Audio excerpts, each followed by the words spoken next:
예, 오늘 제목은요, 어느 때까지 그럴래? 라는 제목으로 함께 말씀을 나누고자 합니다. 어느 때까지 고집 피울래? 그런 게 있잖아요. 어느 때까지. 오늘 본문 안에도 어느 때까지라는 그런 말씀이 두 군데 나와 있는데요. 그걸 바탕으로 함께 말씀을 나누고자 합니다. 예, 세상에는 두 종류의 사람들이 있죠. 선과 악 이렇게 구별을 할 수 있는 측면에서 좀 더 다른 표현을 한다면은 사람을 살리는 일에 열심을 내는 사람이 있거니와 어떤 사람은요 자기 자신을 비롯해서 사람을 죽이는데 해치는 일에 열심인 사람들이 있었다는 것이거든요. 우리가 알고 있는 바울은 이 두 가지를 다 했던 사람이죠. 전 예수님을 만나기 전에는 예수 믿는 자들 잡으러 다녔던 사람이에요. 단지 잡았다는 것이 아니라 잡았다는 얘기는 그를 죽이는 데까지 인도했던 사람이니까 사람을 해치는 일에 열심을 했던 사람이죠. 본인 스스로도 열심이 특심이다 이런 표현들을 할 정도로 바울이 하고자 했었을 때는 그 누구보다 엄청난 열심을 가지고 있던 사람이에요. 그러니까 어떻게 보면 그 반대 입장에서는 악랄한 사람이죠. 저는 악랄한 사람이 있을까 할 정도로. 또 근데 예수님을 만난 이후로는 사람을 살리는 일에 정말 목숨을 걸었던 것을 볼 수 있습니다. 우리가 의학 드라마 같은 것들 가끔 보게 되어지는데 그런 것들을 보면은 의사들이 얼마나 그 사람 한 사람을 살리기 위해서 몸부림치고 있는지. 근데 모든 의사가 다 그러느냐? 그렇지도 않아요. 어떤 의사는 자기가 가망성이 없으면 살리는 것보다는 그냥 죽게 놔둘 수 있는 사람도 있어요. 네, 책임이 나한테 오는 것이 두렵기 때문에 어려운 위험한 수술은 안 하려고 하는 것이죠. 그래서 우리 지금 오늘날 많은 의사들이 외과 의사들 이런 것들은 되게 위험하고 피를 봐야 되고 손기술이 되게 많은 기술을 요하니까 사람들이 그 일을 안 하려고 하는 거죠. 쉬운 것 그리고 돈벌이가 잘 되는 것 이러한 사람을 살리고자 하는 마음보다는 돈 버는데 더 유용한 그런 관점에서 출발하고 승진하기 위해서 더 좋은 자리가 어떤 것이냐 네, 그런 것이죠. 여러분은 세상에서 일반 직장인들이 승진만을 바라보고 사는 것 같지만 의사세계에서도 승진을 얼마나 목숨처럼 여기면서 바라면서 사는지 모릅니다. 어린 종합병원 같은 데 보면 대학병원 보면 점점 올라가가지고 나중에 병원장까지 되어지는 것 이런 것을 꿈꾸면서 가는 것 머릿속에는 돈 많이 버는 것과 내가 높아지는 것만 꿈꾸면서 사는 사람들이 존재한다는 것입니다. 목회자도 그렇고요. 여러 종교계도 마찬가지. 세상에 많은 부류들이 우리도 알게 모르게 자기 유익을 위해서 남을 짓밟으면서 나를 살리려고 몸부림치는 사람들이 많다는 사실입니다. 근데 그 중에는 그것보다는 모든 영혼들을 하나라도 더 살리기 위해서 몸부림치는 사람들도 있다는 사실을 기억하셔서 이 사회가 그나마 유지되는 것은 이런 사람들의 헌신과 희생이 있었기 때문이다 라는 사실들을 우리가 다시 한번 되새길 필요가 있고 정말 그런 사람들을 발견했다면 여러분은 계속해서 그 사람들을 응원해 주셔야만 됩니다. 그들이 계속해서 그걸 할 수 있는 힘은 지지해 주는 거거든요. 정말 당신이 살리는 사람입니다. 당신과 같은 사람이 되고 싶습니다 하는 마음을 가지고서 함께 동참했었을 때 놀라운 역사가 계속 이어질 수가 있습니다. 아멘. 우리 성도는 바로 이런 일을 하는 사람이거든요. 예수님은 우리를 살리러 오신 것이죠. 그래서 우리도 예수님을 닮아서 예수님을 본받아서 영혼을 살리기 위해서 어떻게 하면 영혼을 살릴까 그런 마음을 가지고서 성도의 삶을 살아야 하는 것입니다. 아멘. 예, 모세와 아론은 어떤 사람이었을까? 바로 살리는 사람의 삶을 살려고 했던 사람이 있죠. 그 전에는 아마 개인적인 인생을 살기 위해서 힘썼을 거라고 생각이 들어요. 모세도 왕자로 살았을 때 그 이후에 자기가 한번 해보려고 했잖아요. 나 자신을 한번 드러내고 싶은 마음에 그런 마음들이 그런 욕구가 강해서 자기는 사람을 살리려고 했다고 하지만 사람을 더 힘들게 만드는 삶으로 갈 수도 있었다는 얘기죠. 그런 사람이었지만 진정 하나님을 만나고 난 다음부터는 자기를 희생하면서 사람을 살리기 위한 모습으로 바뀌어져 간 것을 볼 수가 있습니다. 그래서 우리가 여기 10개의 재앙을 가정들을 쭉 하고 있는데 모세와 아론을 본다면 이 사람들은 사람을 살리는 일에 힘쓰는 사람들이구나. 바로는 주어진 환경, 기회가 있었음에도 불구하고 계속 사람을 해치는 일, 그것도 내 백성이라 하는 이스라엘, 애국 사람들을 해치는데 어떻게 보면 그 사람이 앞장쓴 것 아닌 것 같은 이상한 모습이지만은 그런 모습으로 자기의 동족을 자기가 해치게 만드는 그런 어리석은 모습을 보여줬고, 본인은 그러면 멀쩡하냐? 그렇지도 않을 거예요. 점점점 본인조차도 해치는 인생으로 살게 되었다는 것입니다. 그러니까 한 사람, 그것도 우두머리, 지도자라는 사람의 그 한 사람의 어떤 신학적인 아니면 신앙적인 그리고 종교적인 그리고 어떤 정치적인 사상적인 이런 신념들이 있는데 이것들이 바로 서 있지 않으면은 여러 사람을 흔히 말해서 골로 가게 하는 것이죠. 그래서 한 사람이 섰을 때 저 사람의 그 세계관을 잘 봐야 합니다. 그 가치관을 봐야 하는 것이죠. 그래서 가장 좋은 사람은 하나님 마음을 닮으려고 몸부림치는 사람이 최고의 사람이다. 왜? 하나님 마음을 닮은 사람 치고 사람을 죽이려고 하는 사람은 없거든요. 어떻게 해서라도 한 사람이라도 더 살리기 위해서 몸부림치기 때문에. 그래서 여러분이 다 봤을 때 그 사람이 정말 신실한 사람이구나 그런 느낌이 들었을 때, 겉으로 봤었을 때 신실한 척하는 그런 무리들도 있어요. 그런 사람들의 속임에, 그 사람들의 제스처에, 퍼포먼스에 속지 마시고 그 사람의 진실한 마음을 여러분이 발견하려면은 우리가 하나님 마음을 알면 돼요. 내가 하나님 마음을 아는데 저 사람의 뻔한 수법이 보이잖아요. 저 사람이 진실한지 가짜인지 알 수가 있거든요. 하나님 마음이, 그래서 우리가 먼저 하나님 마음을 알아야 된다. 하나님의 뜻을 알아야 된다. 알아야지 분별할 수 있거든요. 알아야지 저 목사가 진짜 목사인지 사꾼 목사인지 참 목사인지 알 수 있는 것입니다. 그래서 우리의 성도로서 살아갈 때도 항상 말씀을 가까이 하면서 하나님의 마음을 읽어내려고 하고 하나님의 뜻이 무엇인지를 자꾸 찾아내려고 하다 보면은 세상을 더 바로 볼 수 있는 지혜와 능력이 생길 수밖에 없습니다. 오늘 본문에 있는 말씀을 보면은 10장 1절, 2절 그 말씀을 보잖아요.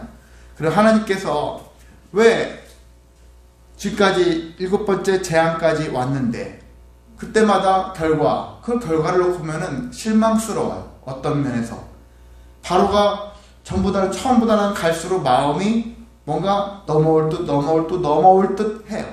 그리고 넘어왔다, 이제 됐다 라고 생각이 들었는데도 불구하고 항상 마지막 결론은 완강했다, 완악했다, 완강했다 라고 돼 있어요. 근데 성경은 뭐라고 돼 있냐면 하나님께서 완강하게 만드셨다 라는 관점에서 그렇게 써 있어요. 그것에 대해서 오늘 10장 1절 2절에 있는 말씀에서는 바로 그것에 대해서 왜 그러면 하나님이 바로의 마음을 완강하게 하셨을까에 대한 이야기들이 여기서 풀어져 나와 있습니다. 그 첫 번째가 뭐냐면 하나님의 표징을 그들 중에서 보여주기 위해서다 라는 얘기를 하고 있어요.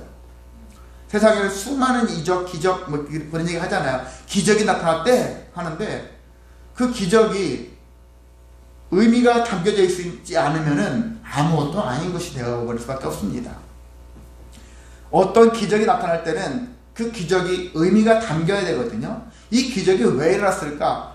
무슨 목적으로 일어났을까? 왜 이런 것도 마음을 품고서 그것이 해석이 되어야 한다는 것이죠. 그랬을 때 의미가 있는 것인데 표적이라든지 표징이라든지 이런 말의 뜻은 어떤 기적이 일어났어요? 아니면 어떤 놀라운 인간으로서 도무지 행할 수 없는 놀라운 일이 사건이 터졌을 때 그것을 통해서 뭘 보느냐면 표적이 나타났다. 그 표적 속에서 하나님이 어떻게 하시려고 하는지를 그 계획을 볼 줄을 알아야 한다는 것이거든요. 이 안에는 메시지가 있어. 분명한 하나님의 메시지가 있으니까 그 메시지를 발견해야 돼. 왜 재앙을 내리셨을까? 거기서 그 메시지를 발견할 줄 아는 능력. 성도는 그런 능력이 있어야 되거든요. 그렇다고 해서 마구잡이를 막 해놓고서 어떤 사람이 재앙에 빠졌어. 어떤 사람이 힘든 일을 겪고 있어. 그리고 그 사람한테 가가지고 당신 말이야. 당신 재앙 왜 일어난 줄 알아? 당신 똑바로 살지 않아서 그래. 이런 식으로 하면 안 되는 거예요. 잘못하면 싸움 나고요. 잘못하면 그 사람은 예수님 안 믿고 더 떠날 수 있어요. 욥기가 바로 그런 걸 얘기해 주는 거예요. 친구들이 어줍지 않게 요셉을 지적해가지고 요셉을 아주 난감하게 만들잖아요. 욥을 힘들게 하지 않습니까? 그런 것처럼 우리가 성도로서 그 사람이 할 말, 본인이 할 말이 있고 위로자가 할 말이 따로 있는 거거든요. 그런 사람들이 그런 걸 잘 구분을 못하면은 자기가 판산으로 다 올라가는 사람들이 있거든요. 네가 지금 고생하는 것은 네가 그때 고생했기 때문에 지금 네가 있는 거야. 이런 식으로 제3자가 저한테 얘기했어봐요. 그게 기분 좋을까요? 전혀 좋을 수가 없어요. 네가 지금 잘 된 것은 네가 옛날에 고생했기 때문에 그런 거야. 만약 그런 소리 들었다면은 그것처럼 가슴 아픈 일이 있냐 이거죠. 내 본인이 얘기하는 것이죠. 본인이. 내가 지금 그래도 괜찮게 되어진 것은 과거에 내가 힘든 일이 있었음에도 불구하고 하나님이 지켜주셨기 때문에 오늘 내가 있었습니다. 이건 자기가 간증해야 될 일이죠. 다른 사람이 대신할 일이 아니라는 것이죠. 그 고통을 누가 대신할 수 있겠습니까? 이제 그런 것처럼 우리가 표적 속에서 메시지를 읽을 때 다른 사람을 또한 지적하고 다른 사람을 판단하기 위한 근거로 삼아서는 안 된다는 얘기예요. 온전히 하나님이 왜 그러셨을까? 라는 것들을 생각하면서 계속 예의주시해 나가는 것이 성도가 가져야 될 태도입니다. 자, 그래서 하나님의 표징을 그들 중에서 보여주기 위해서다. 그래서 한마디로 하나님이 어떤 분인지를 모르잖아요. 하나님이라는 신이 있는지도 모르는 자들에게 이런 하나님이 있단다. 근데 이 하나님은 너희들이 믿고 있는 수많은 우상들이 있지, 그것들은 아무것도 아니야. 그것들은 하나님의 피조물에 지나지 않아. 유일한 하나님이야 라는 것들을 알려주시기 위해서 이런 표징을 통해 가지고 애국 사람들이 신으로 여겼던 모든 것들을 타파하는 그런 모습으로 하나님이 보여주고 있잖아요. 내가 지금까지 믿었던 건 뭐지? 이거 신으로 여겼는데 신이 아무것도 아니에요. 진짜 아무것도 아니에요. 이 신, 근접할 수 없는 대단한 신이 있다는 사실들을 이 사람들에게 보여주기 위해서, 그래서 이런 재앙들을 통해 가지고 하나님을 보여주기 위해서 이 재앙을 내리셨다는 얘기죠. 또한 바로의 아들과 자손의 귀에 전하기 위해서 이 재앙을 내리셨다. 그들을 완악하게 했다. 왜? 바로의 후손들에게 전하기 위해서 했다는 얘기죠. 그걸 달리 표현하면은 바로가 내가 하나님의 뜻을 거슬렸더니, 하나님의 뜻을 내가 위반했더니, 명령대로 순종하지 않았더니 내게는 고통밖에 남지 않았구나. 패망했구나. 하나님은 대적할 분이 아니다. 라는 것을 바로만 알면 안 되잖아요. 바로의 후손들도 계속 알아야지, 야, 하나님 상대로 해서는 우리가 도무지 이길 수 없어. 옛날 바로 때 보니까 바로라는 왕이 그렇게 해봤는데 다 실패했어. 하나님 앞에서 실패했어. 그게 계속 전해져야 되지 않겠습니까? 그래서 하나님 일에 대해서는 함부로 나서지 못하겠죠.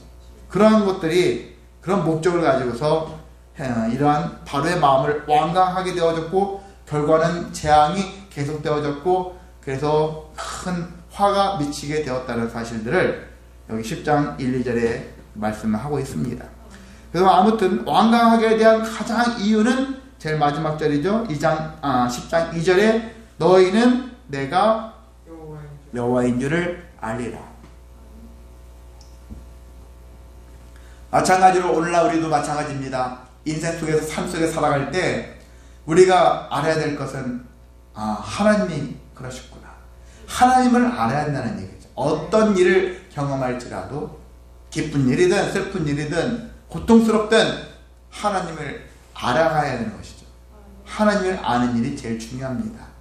거기서부터 나의 삶의 문제들이 해결되어지니까. 해법을 딴 데 가지 마시라고요. 사주팔자 보거나 점집 가서 어떻게 해야 될 것인가 길을 묻지 마시고 하나님을 알므로 하나님께 나아감으로 여러분이 옳은 길을, 바른 길을, 승리의 길을 여러분이 살아남을 수 있는 길로 나아가시기를 소망합니다. 자, 이렇게 했어요. 했는데 이제 여덟 번째 재앙을 내리기 위해서 하나님이 모세와 아론을 불러다가 이렇게 전하라 했고요. 이렇게 전하게 되어진 것은 뭐냐면은 모세에게 어떻게 말하냐면은 바로에게 이제 이렇게 말하겠어요. 내가 어느 때까지 내 앞에서 겸비하지 아니하겠느냐 그렇게 얘기하는 거예요. 3절에 네가 어느 때까지 네가 언제까지 한번 버티나 볼까? 이제 그런 관점이죠. 네가 어느 때까지 참 네 고집도 대단하다. 이제 그런 한탄스러운 말씀이기도 한 것이죠. 그리고 겸비라는 말이 있는데 내 앞에 겸비하라. 이 겸자가 두 가지, 한자로 보면 두 가지가 있어요. 하나는 겸손할 겸자가 있고요. 하나는 다를 겸자가 있어요. 다를 겸. 그 다를 겸자가 있고 겸손할 겸. 그래서 두 가지가 있는데 그 두 가지 이상을 아울러서 갖추는 것. 나는 지와 미를 겸비했어요. 이렇게 하잖아요. 두 가지를 다 갖추었어요. 라는 뜻이죠. 근데 오늘 여기 성경에서 내 앞에 겸비하지 않아 할 때 이 겸비라는 말은 두 가지의 그런 다른 측면에서의 겸이 아니라 어떤 거요? 겸손하다의 겸자를 얘기하고 있어요. 겸손하다. 타인 앞에서 자신을 낮추는 겸손. 내 앞에 겸손하지 아니하겠느냐 하면서 하나님이 바로에게 원하는 것은 내 앞에서 겸손해라. 자만하지 말아라. 거만 떨지 말아라. 하는 거예요. 하나님이 제일 싫어하는 사람은 교만한 사람이에요. 거만한 사람. 자신만만한 거예요. 하나님을 빼고 스스로 자신만만한 사람이거든요. 하나님 필요 없어요 하면서 자신만만에 차있는 교만한 사람을 하나님은 물리치신다 했어요. 야, 쟤는 내 눈앞에 사라져. 하나님이 제일 싫어하는 부류가 그래서 교만한 자라는 얘기예요. 하나님을 믿지 않는 교만한 자. 이게 제일 하나님이 원치 않는 자라는 얘기입니다. 그런데 바로가 하나님이 정말 싫어하는 짓을 지금 계속하고 있는 거예요. 거만을 떱니다. 계속해서 겸손한 모습을 보여주지 않습니다. 보여주는 척은 했죠. 그런데 계속해서 겸손하지 못한. 그래서 하나님이 겸손을 요구하잖아요. 머리를 숙이고 하나님 말씀에 같이 동참해서 함께 선을 이룰 수 있는 모습으로 나아갔다면 이 영혼도 살고 자기의 백성들도 살고 모두가 상생의 길로 갈 수 있음에도 불구하고 끝내 그렇게 하지 않아요. 버림받는 길로 자취해서 가는 것이죠. 하나님이 너를 바로 해보고 너는 끝까지 버텨라. 나는 너를 버리는 자로 도구로 쓸 거니까. 그렇게 해서 그가 그렇게 된 게 아니거든요. 하나님이 기회를 주시는데도 불구하고 겸손하라 하잖아요. 그런데도 겸손하지 않는 것은 바로의 마음가짐이 그렇다는 것이죠. 하나님이 잘못이 아니라는 얘기입니다. 우리도 살면서 하나님이 그러셨지 않습니까? 하나님께 대들고 따지는 사람들이 있어요. 근데 그것은 잘못된 태도다. 하나님은 언제든지 그가 회개하여 돌아오면 감사할 일이. 또 겸손하지 못한 자를 쓰셔서 좀 어려운 일들로 어떤 일들을 풀어나가시기도 하겠지만은 근데 그 사람조차도 회개하면 또 다른 사람 사용하시겠죠. 그래서 다 회개하면 더 이상 사용할 일도 없는 것이죠. 그렇게 구원을 위해서 힘쓸 필요가 없죠. 왜? 다 회개해서 구원받았으니까. 근데 이 사회는, 이 세상은 그렇지 못합니다. 그래서 우리가 기왕이면 의로운 일에 우리가 도구가 되어지자. 바울처럼, 모세처럼 이런 사람 도구가 되어야 한다는 얘기죠. 기왕이면 그렇게 선한 도구자로 살아가자. 이런 결심이 여러분에게 있으시기를 소망합니다. 자, 그래서 네가 어느 때까지 이렇게 책망하면서 겸비하지 못한 바로를 책망하면서 네가 그렇게 하지 않으면 내가 메뚜기를 보낼 것이다. 그렇게 얘기를 했어요. 자, 근데 그것을 바로의 신하들도 알았어요. 이 예고를 알았습니다. 그랬더니 이 바로의 신하들도 반응을 보입니다. 7절에 보니까 바로의 신하들이 그에게 말하되 어느 때까지, 지금 하나님이 모세를 통해서 바로에게 야 바로야 너 어느 때까지 했잖아요. 그런데 그 얘기를 바로 신하들이 이제 또 왕에게 똑같은 말을 해요. 왕이시여 어느 때까지. 지금 왕이 신격화되어 있는 존재인데 왕 앞에 가야 누가 한마디로 직언을 할 수 있는 자가 누가 있겠습니까? 목숨을 내거는 일이에요.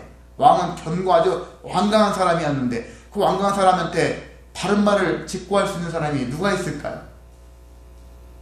오늘날 우리나라에서도 뭐 대통령에게 직고하면 씁쓸한 쓴소리하면 주변 많은 사람들의 여러 가지 문제가 막 발생하고 그런 일이 생기지는데 옛날에는 얼마나 이 왕정 시대는 더 심했을까요? 목숨을 내거는 일입니다. 근데 그런 일이 생겨지는데 어느 때까지 왕권을 도전하는 것보다는 왕의 그 왕감이 그걸로 인해서 우리가 죽겠습니다. 신하들이 할 일이 뭐예요? 신하들은 왕의 명령을 받아가지고 백성들한테 실행하게 해야 하는 역할을 있지만 백성들의 그 아우성을 듣고서 왕에게 얘기를 해야 되겠죠. 백성들이 지금 힘들어합니다. 백성들한테 이렇게 하면 더 왕의 이름이 높아질 것 같습니다. 중간자 역할을 해주는 거예요. 양쪽에 그런 역할을 해줘야 되는 입장에서 바로의 신하들이 봤을 때는 왕도 죽고요 우리도 죽고 백성도 다 죽어요. 이미 망해가고 있어요. 왕이시여 그만 고집 좀 부리십시오. 이렇게 직언하고 있는 모습을 신하들이 보여주고 있습니다. 그러면서 이들 그것뿐만이 아니라 모세와 아론을 왕이 명령도 안 했는데 자기들이 불러와요. 불러와다 놓고서 어떻게 좀 해보시라고, 협상 좀 잘 좀 보시라고, 더 이상 재앙이 임하지 않도록 해달라고 그렇게 신하들이 간청을 하는 것이죠. 근데 바로가 신하들까지 막 그렇게 해버리니까 모세한테 딜을 할란 협상의 거리를 제시하는데, 그러면은 너네들이 거기 예배하러 간다 했는데, 제사하러 간다 했는데 누구 할 거냐 그렇게 물어봐요. 그랬더니 9절에 모세가 남녀노소 양과 소를 비롯한 모든 것 다 나갈 거다, 다 데리고 나갈 거다, 그런 얘기를 하는 거예요. 그러니까 바로가 그럴 순 없다 하면서 어린아이들 모든 자들 다 내보낼 수 없다 그러면서 너희 장정들만 가라, 어린아이들이나 뭐 노인들이나 가축 이런 것들 다 빼버리고 너희 어른들 장정들만 가라, 그렇게 얘기를 하는 거예요. 그러면서 꺼져 해서 나가버려. 그래서 쫓겨났습니다. 타협을 시도했지만 타협되어지지 않았죠. 협상이 결렬되었어요. 결국은 아무것도 되어지지 않았습니다. 그 결과가 재앙이라는 얘기죠.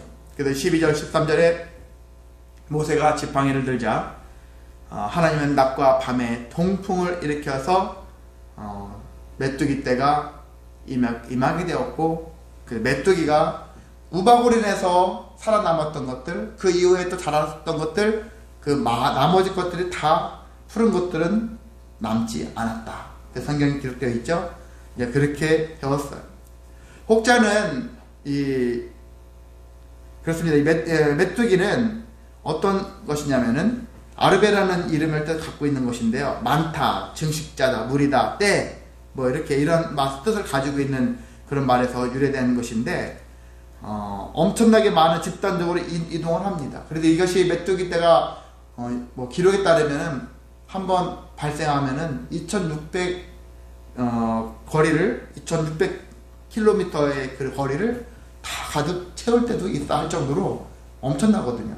서울 부산이 500km니까 그렇게 450km 되죠. 그렇게 되는데 2,600이니까 어느 작은 대륙을 완전히 덮고도 남을 정도의 엄청난 양떼들이 그렇게 이동하기도 한 바 있습니다. 자, 그렇게 되어지니까 난리가 났죠. 그래서 모세와 아론을 급히 호출했습니다. 그래서 이번에도 너희에게 죄를 지었다 또 이제 힘든 소리를 합니다. 그래서 이번만 나의 죄를 용서하래요. 이 죽음만은 내게서 떠나게 해달래요. 이미 지난번에도 그 비슷한 얘기 했지 않습니까? 이번도 내가 범죄했다. 9장 27절에 모세와 아론을 불러다가 이번은 내가 범죄했다.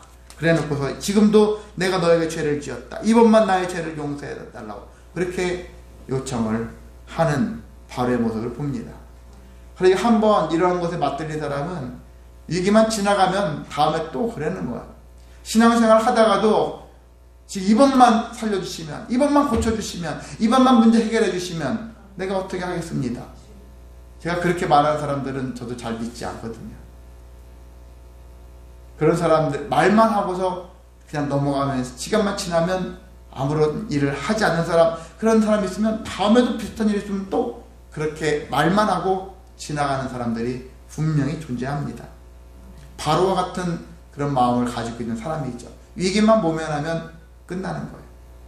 이러한 모습이 되어서는 안 되는 것이죠. 성도로서 살아갈 때 특히 우리는 어떤 일에 문제가 생겼다면, 이 문제가 해결받았다면, 그래서 그걸로 은혜를 받았다면 더 주님 앞에 더 가까이 나아가기 위해서 힘써야 하겠습니다. 네.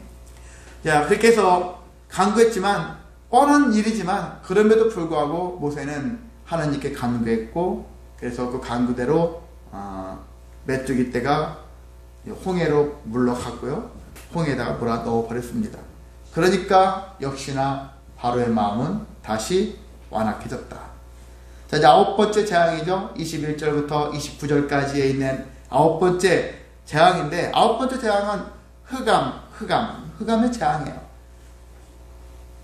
어떤 사람은요, 흑암 재앙이 이런 3일 동안 있었을 때 그 사막에 봄철 되면은 거기에 이집트에 모래바람이 있잖아요. 모래, 사막바람 해가지고 모래가 엄청나게 불어오르는데, 모래가 막 공중에 막 떠다니면은 전체가 햇볕이 통과할 수 없으니까 어두워지는 거예요. 우리도 먹구름만 있어도 뭔가 분위기가 어두컴컴하잖아. 근데 그것들이 빛이 통과하지 못하면은 더 어두워요. 더 많이 어두워질 수밖에 없는 것이죠. 그래서 아마도 사막바람이고, 사막바람이 한번 오면 한 3일 정도 있다가 사막바람으로 인해서 전체가 어두컴컴해지니까 그럴 것이다. 그래서 이것은 사막바람이 아니겠느냐, 이렇게 보는 학자들도 있는데, 근데 여기에 한 가지 다른 점이라면은 흑암이라고 했잖아요. 그냥 어두움이 내려왔다가 아니라 흑암이라. 어느 정도의 어두움이냐면은 앞이 한 치 앞도 내다볼 수 없는 거예요. 옆에 사람의 얼굴도 안 보이는 거예요. 우리 여기 실내라 치면 지금 불을 다 꺼버리면은 안 보이겠죠. 빛이 전혀 없는 상태와 같은. 흑암이라는 개념은 빛이 없는 상태예요. 완전한 깜깜한 상태. 도무지 움직일 수가 없는 그런 상태예요.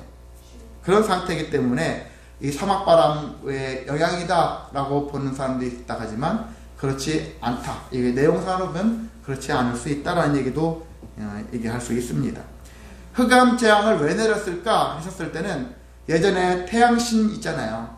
태양신이 너희 신으로 섬기는 태양이 있을지라도 태양이 다 해결해 주는 것 같지. 그런데 어둠이 임하니까 태양이 빛을 발하지 못한다는 것이죠. 너희들이 태양도 피조물이니까, 신이 아니니까, 빛을 차단하니까, 빛이 도무지 없으니까, 없게 되어지잖아요. 이제 그런 강력함이 하나님에게 있다는 얘기죠. 빛도 없게 만드실 수 있는 하나님, 이런 하나님을 알게 하기 위해서 이렇게 하신다는 것입니다. 자, 그래서 이 흑암이 임하니까 일상생활 모든 것들이 가능하지 못합니다. 그러다 보니까 바로가 또 제안을 하죠. 너희들은 양과 소는 남겨두고 이제 어린 것들을 데리고 가라. 한마디로 사람은 다 데리고 가라. 대신 양과 소, 재물이죠. 재산이 되는데 이것들은 놓고 가라. 그랬더니 모세도 끝까지 타협하지 않아요. 거기에 넘어가지 않습니다. 그래, 우리가 하나님께 제사를 지내야 되는데 그 재물은 어디서 납니까? 하면서 나름대로 근거 있는 예를 들면서 그렇게 가는 거예요. 여러분이 제사 지내는 거 뭐 양 한두 마리면 되지 그렇게 생각할 수 있지만 그렇지 않아요. 예전에 언제 예수님 당시에 유월절 때 보면은 양이 희생된 양이 몇십 마리가 있잖아요. 20마리, 25만 마리인가 그렇게 희생된다고 그 제사 기간 동안에 엄청나게 많은 그 제물들이 희생되는 것이거든요. 단순한 계산이 아니라 이러한 개념에서 하나님께 제사하는 일이 여러분은 단순한 일이고 그냥 쉽게 하는 제사가 아니라는 거예요. 제사를 할 때는 진짜 하나님 앞에 온전하게 제사할 때는 어떻게 보면 복잡하죠? 과정들이. 그리고 많은 제물이 드려질 수 있는 그런 상태예요. 쉽지 않은 것이죠. 여러분이 주일날 한번 드려지는, 수요일날 어떻게 드려지는 이 제사 예배를 통해서 그냥 단순하게 왔다 단순하게 돌아가는 그런 심령으로 준비하면 안 되는 것이거든요. 하나님께 정말 마음을 먼저 준비하고 그리고 눈에 보여지는 것도 다 준비하고 모두 다 준비의 결과가 예배가 되어야 하지, 준비 없이 왔다가 얼떨결에 하다가 돌아가는 그런 모습이 되어서는 안 된다는 사실들을 우리가 다시 한번 생각하시기를 소망합니다. 자, 이렇게 제사를 해야 되기 때문에 양과 소도 데려가야 된다라는 당위성을 얘기를 했더니 이제 협상이 도무지 안 되는 거예요. 바로 입장에서도 내가 많이 양보를 했는데 모세가 오히려 끔찍도 안 하는 거예요. 그러니까 이 바로 입장에서는 약오르죠.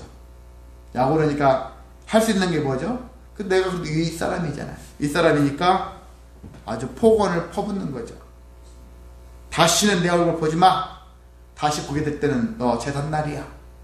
이런 식으로 모세를 돌려 보냈거든요. 모세도 내가 뭐 당신을 보고 싶어서 보겠습니까? 나도 당신 안 보고 싶어요. 하고서 나와버렸어요. 모세도 지지 않습니다. 세상에 살면서 타협할 일들이 얼마나 많습니까? 타협을 요구하는 세상 일들이 얼마나 많습니까? 그래도 타협하지 않는 것, 적어도 하나님 앞에 제사하는 것만큼은 내가 타협하지 말자. 아멘. 하나님께 예배하는 그 시간만큼은 타협하지 말자. 아멘. 이게 더 중요하고, 예배는 다음 주에도 드려도 되잖아. 근데 이 시간은 안 와. 이 시간만큼은 이런 마음 가지면서 타협하면서 딴 길로 간 사람들이 얼마나 많은지 모르겠습니다.